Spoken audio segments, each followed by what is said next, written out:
ঢাকা ভাই চলবি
আমরা কাজই করছিলাম, এখানেই কাজ করছিলাম, ঠিক আছে, ইউপিএস এর এখানেই কাজ করছিলাম, তখন ব্যাটারি শর্ট হয়ে ফায়ার এক্সিট হয়েছে।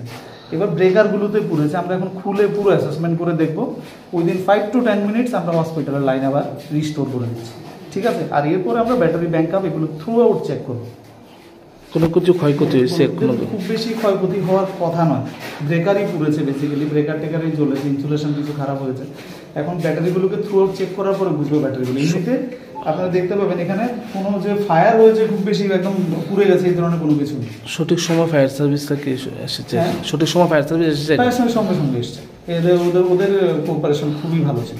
আমাদের এখানেও CO2 8 ছিল, আমরা তো সঙ্গেই ছিলাম, সব লাইন টেন সঙ্গে সঙ্গে কেটে দিয়েছি, কোনো টেনশনের কিছু নেই। আমরা এখন থ্রু আউট চেক করছি, উইদিন 5 to 10 মিনিটস। আমরা এখন একটা কল পেয়েছি সুপারিনটেন্ডেন্ট মেডিকেল অফিসে ফায়ার হয়েছে, তো আমরা চলুন আসলাম, রুমে দেখলাম এখানে ইউপিআই মানে ইমার্জেন্সি ব্যাটারি মানে লাইন যেটা সাপ্লাই ওইখানে, তো ওইখানে আসার পর ছাত্ররা বললো যে না সব শেষ, এখন এখন তখন নেই, আমরা নিয়ন্ত্রণ নিয়ে দিচ্ছি। তো আমি ভিতরে ঢুকছি, ধোয়ার জন্য ঢুকতে পারছি না, ঢুকে দেখি মোটামুটি ইউপিআই পুরো আগুন জ্বলছে, তো আমরা এখন মোটামুটি নিয়ন্ত্রণ আছে। আপনারা কোন ফায়ার সার্ভিস? আমরা কুঞ্জন ফায়ার স্টেশন। কিসের থেকে আগুনের সূত্রপাতটা মনে হচ্ছে? ব্যাটারি কানেকশন আছে। কিরকম ক্ষয়ক্ষতি হয়েছে? কোনো কোনো কিছু ক্ষয়ক্ষতি?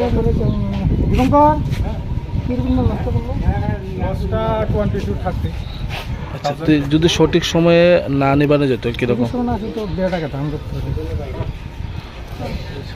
আপনার নামটা?